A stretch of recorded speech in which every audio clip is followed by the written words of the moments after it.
সম্বোধন কৰিব। তেখেতে এই ক্ষেত্ৰত যিখিনি দৃঢ়তাৰে পদক্ষেপ লৈ আমাৰ শান্তি সম্প্ৰীতি অটুট ৰাখি সমাজখনক একত্ৰিত কৰাৰ ক্ষেত্ৰত পদক্ষেপ লৈ আছে। তেখেতে তেখেতৰ দায়িত্ব নিষ্ঠা সহকাৰে পালন কৰিছে। তৎসত্বেও আমি দুৰ্ভাগ্য যে আমাৰ মাজত এনে এটা পৰিস্থিতি উদ্ভৱ হৈছে। গতিকে বিধায়ক মহোদয়ক মই তেখেতৰ বক্তব্য ৰাখিবৰ কাৰণে অনুৰোধ ৰাখিছোঁ। সকলো আজি প্ৰতিবাদী কাৰ্যসূচীত উপস্থিত থকা ৰাইজলৈ মই সম্ভাষণ জনাইছোঁ। আপোনালোকে চৰকাৰে লোৱা এটা সিদ্ধান্ত প্ৰতিবাদ গণতান্ত্ৰিকভাৱে কৰিছে। এই গণতান্ত্ৰিকভাৱে প্ৰতিবাদ কৰাৰ অধিকাৰ আমাৰ প্ৰতিগৰাকী নাগৰিকৰ আছে। আৰু আপোনালোকে যিটো কথালৈ প্ৰতিবাদ কৰিছে এই কথাটো সম্পৰ্কত মই আলোচনা কৰি আছোঁ। যিটো ঘোষণা যোৱাকালি আমাৰ মাননীয় মুখ্যমন্ত্ৰী ডাঙৰীয়াই গণৰাজ্য দিৱসৰ বক্তব্যত ৰাখিছে যে সেই ঘোষণাত আমি আচলতে কিছু কথা স্পষ্ট হ'ব লগা আছে। মই সকলোকে ধৈৰ্যৰে কথাকেইটা শুনিবলৈ আহ্বান জনাইছোঁ।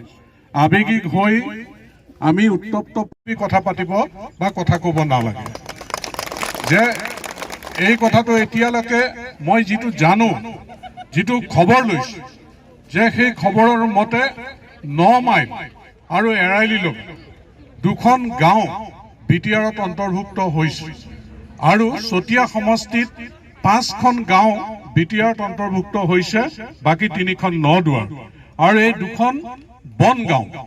যে আমাক যদিও কৈছে যে গোটেই গাঁওখিনি অন্তৰ্ভুক্ত হৈছে, হয় তেওঁলোকে বিচাৰিছে, তেওঁলোকে ধাৰি খাটি বিচাৰিছে, তেওঁলোকে আমাৰ চেঙেলি মৰা বিচাৰিছিল, বিভিন্ন গাঁও আন্দোলনকাৰী BTR দাবী কৰা মানুহে বিচাৰিছিল।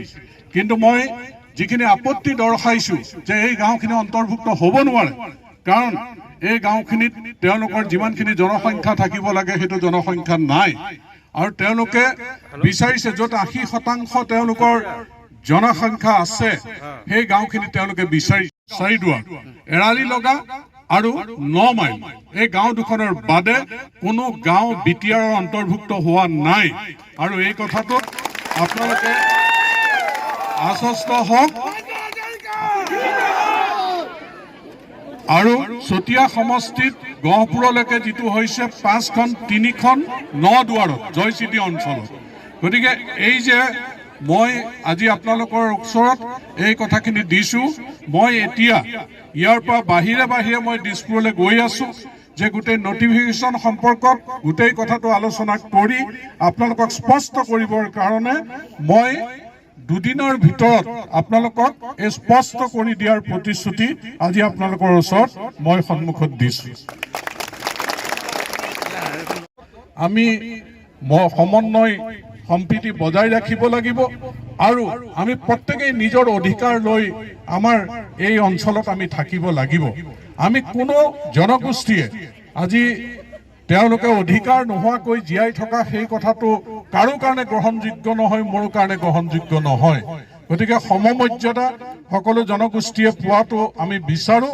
গতিকে আন্দোলনকাৰী কোনোবাই বিচাৰিছে গোটেই শোণিতপুৰ জিলা বিচাৰিলে কি পাব নেকি? ইয়াত যদি কোনোবাই ফটকা ফুটাই হুলস্থুল কৰি হুংকাৰ দিয়ে আমি পাই গ'লো, সেই কথা বিশ্বাস নকৰিবলৈ আহ্বান জনাইছোঁ। ফটকা ফুটিলেই গোটেইখন BTRত সোমাই নাযায়। কোনোবাই দাবী কৰিলেই গোটেইখন BTRত সোমাই নাযায়। আমিও আছোঁ নহয়, আমি কি বিধায়ক নাই নেকি?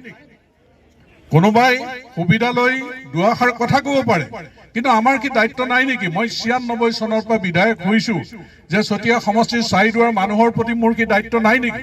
চাৰিদুৱাৰ মানুহক মই বিপদত পেলাই অন্ততঃ কোনো কাম হ'বলৈ নিদিওঁ, সেই বিশ্বাসটো প্ৰতিটো জনগোষ্ঠীৰ মানুহক ৰাখিবলৈ মই আবেদন জনাইছোঁ।